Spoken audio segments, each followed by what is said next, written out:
Right, Limpopo's Finance MEC has prioritised several key infrastructure projects during the tabling of the 2025 and 2026 Provincial Budget. The province's appropriation bill is delivered against a slow economic growth for the province, as indicated by a GDP growth of just about 0.2% in 2024. The MEC for Finance says all departments will share an amount of 7.5 billion rand for infrastructure projects. For more on this, let's now cross over to my colleague Katlego Nyoni, who is standing by. Very good afternoon to you, Katlego. Tell us more.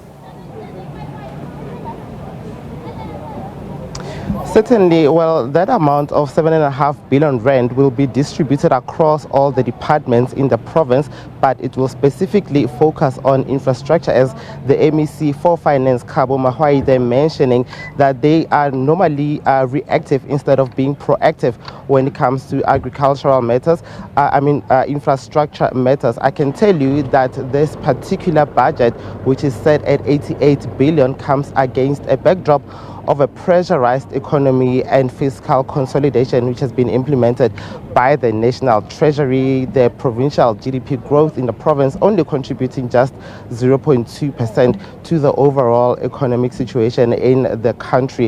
While the MEC has tabled that budget, and he says infrastructure as well as other key projects are going to be the priority for the 2025 as well as 2026 financial year. But we are joined now by the Premier of the Limpopo Province, Phophi Ramathuba.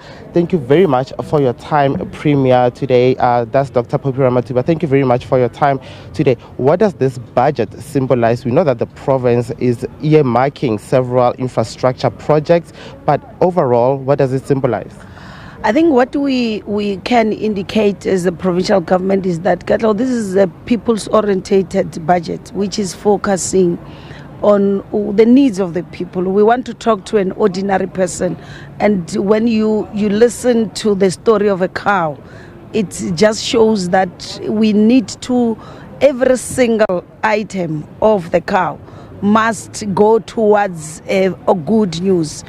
Infrastructure, of course, as you have indicated, has been prioritized because we want these catalytic projects to utilize them towards stimulation of our economic growth, which therefore will result in development, which will be reflected by jobs being created. If you look at the revenue collections, that is also focused on before he even comes to individual departmental allocation, where education, for obvious reason, it's getting the largest share, because you can't also talk about the very same economy. It requires relevant skills, meaning you need people who are educated. You can't talk about economic growth without a healthy nation.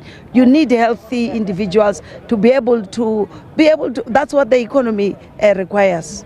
Thank you very much. A lot of the opposition members at the legislature indicated that he barely mentioned work, the MEC there for Finance. He barely mentioned employment opportunities, but rather focused on employing artisans and speaking about the flagship program for the Department of Public Works, the Kere. Are you prioritizing job creation? Employment is quite high. The unexpended definition of unemployment stands at a staggering 48%. I think it's the failure to really understand how government works and appreciation. Government will still insist that we're not going to wake up and say, today we are creating so many jobs, but we will come and tell you that we are creating an environment which is conducive for investors to come and invest. Through that investment, that is when you are going to start seeing economic growth. When the economy is growing, and also during investment, we had a conference where there was 120 billion pledges.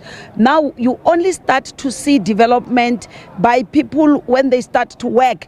During construction phases of projects, you are seeing people getting to work. Now, for him to focus on the over 7 billion on infrastructure, by those infrastructure projects, whether it's roads being fixed, people are going to be getting employed. Whether it's a clinic being built, whether it's a schools being built, equally focusing on the roads, focusing on water, if you've heard, where he says how we are going to support our municipalities, because these two, including electricity, where he said these are enablers of economic growth. So I do not understand when people want him to say we're going to employ so many teachers, so many doctors.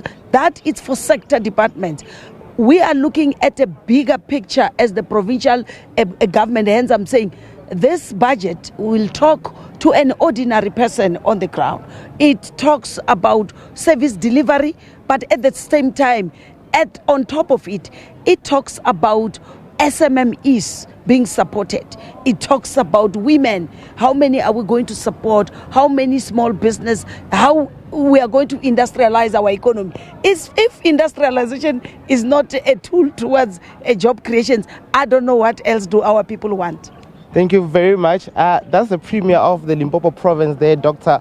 Phophi Ramathuba, highlighting that this is essentially a people's-oriented budget which was tabled by the MEC for Finance in the province, Kgabo Mahaoi, saying that the province still has got major industrialization plans that it plans to use in order to employ majority of the people in the province.